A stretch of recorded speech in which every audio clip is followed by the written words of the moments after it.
Hello bachchon, let us see the question. The peak value of an AC of frequency 50 Hz is 14.14 ampere, 14.14 ampere. Find the RMS value of current. How much time will the current take in reaching from 0 to maximum value? Question ये कह रहा है कि एक AC current है जिसका frequency 50 hertz है और उसका जो करंट की वैल्यू है वो है 14.14 एम्पियर। तो हमसे पूछ रहा है कि उसका आरएमएस वैल्यू क्या होगा। ठीक है, यानी कि पीक वैल्यू दिया है और आरएमएस वैल्यू हमसे पूछ रहा है और फिर क्या रहा है कि जीरो से मैक्सिमम तक पहुंचने में उसे कितना समय लगेगा। तो आइए देखते हैं इस क्वेश्चन का मेन की कॉन्सेप्ट क्या है और फिर इस क्वेश्चन को हम लोग अटेम्प्ट करेंगे। तो की कॉन्सेप्ट हम लोग समझेंगे कि वो कौन सा ऐसा कॉन्सेप्ट है जिसके बेस पर हम लोग इस क्वेश्चन को सॉल्व कर सकते हैं। तो आप लोग देख सकते हैं कि आरएमएस वैल्यू पूछ रहा है, यानी कि ये आई आर एम एस के फॉर्मूले के ऊपर बेस्ड है और आई आर एम एस का फॉर्मूला जो होता है वो होता है आई नॉट अपॉन √2। यहाँ पे जो आई नॉट होता है ये पीक करंट होता है। ठीक है, तो इस फॉर्मूले से हम लोग आई आर एम एस निकालेंगे और दूसरा पूछ रहा है कितने समय में ये करंट जो है अपने जीरो से मैक्सिमम वैल्यू पे पहुंचेगा। तो आप लोग देख सकते हैं कि जो अल्टरनेटिंग करंट का जो साइन का जो ग्राफ होता है वो इस तरीके से बनाया जाता है। ठीक है, ये हमारा करंट होता है और ये हमारा टाइम पीरियड होता है।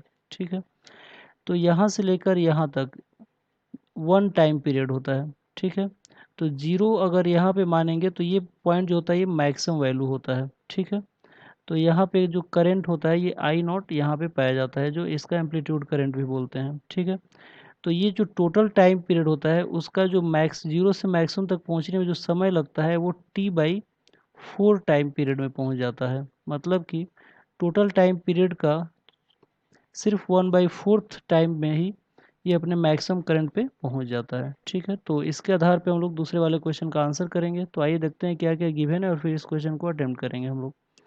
तो सोल्यूशन में हम लोग देख सकते हैं कि यहाँ पे आई नॉट की वैल्यू दिया है 14.14 एम्पियर। ठीक है, इसके बाद फ्रीक्वेंसी भी दिया हुआ है, कितना 50 हर्ट्ज दिया हुआ है।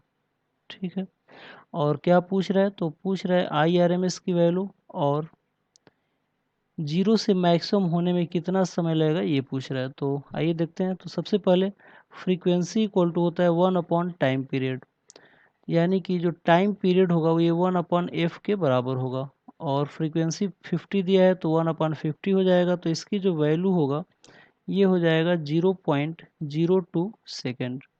अब जीरो से मैक्सिमम होने में time taken to reach from zero to maximum value, zero से मैक्सिमम वैल्यू तक पहुंचने में जो समय लगेगा वो हो जाएगा small t equal to capital T/4 और कैपिटल टी की वैल्यू है 0.02 सेकेंड अपॉन 4।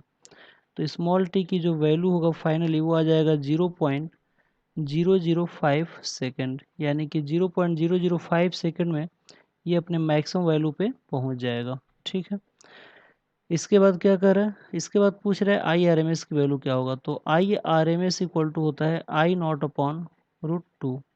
आई नॉट की वैल्यू दिया है 14.14 और √2 की वैल्यू होता है 1.414। ठीक है, तो इसको अगर हम लोग डिवाइड करेंगे तो यह आ जाएगा 10 एम्पियर।